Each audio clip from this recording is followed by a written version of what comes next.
So let's talk a little bit about the word woke. That word alone will trigger an argument today faster than anything.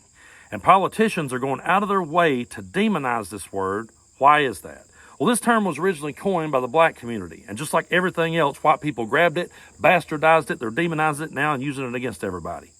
But whenever I say the word woke, what I'm basically saying is we're raising awareness on issues.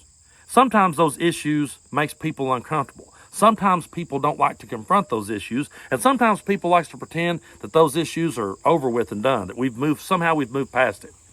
People think that just because we elected Barack Obama as the President of the United States that racism ended and that it doesn't exist anymore. Well, I'm sorry to say it still does, and whenever we call it out, we're raising awareness and we're trying to do better. That's how I see the word.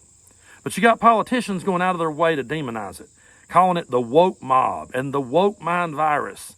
And they do this because they want people like us to stay silent and complacent and pretend like nothing in this world is going on. But let's say, for example, that you had a couple that was married. Let's say you had Bob and Sue. Let's say that Bob had cheated multiple times on Sue.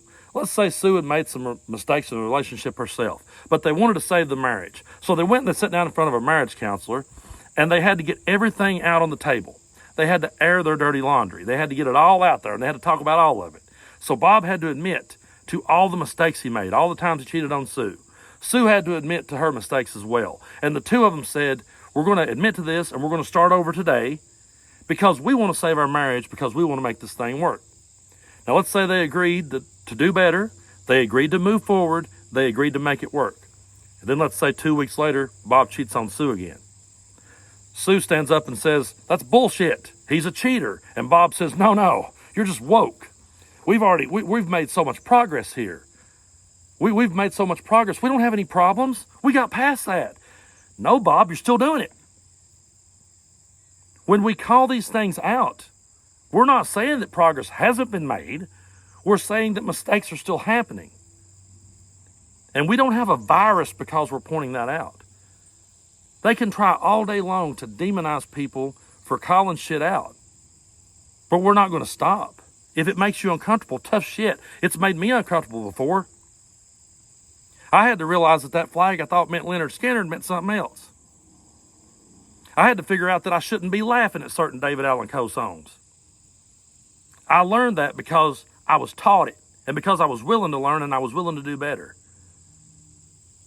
Might have made me uncomfortable for a minute. Might have made me feel bad for a minute.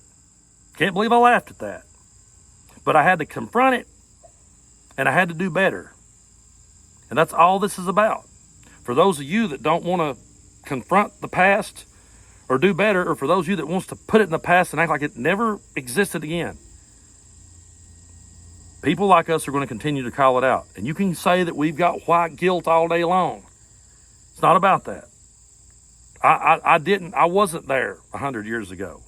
None of us were. But we can recognize what was there 100 years ago. And we can recognize when people are trying to sweep shit under the rug, and we can recognize when people are continuing to do it.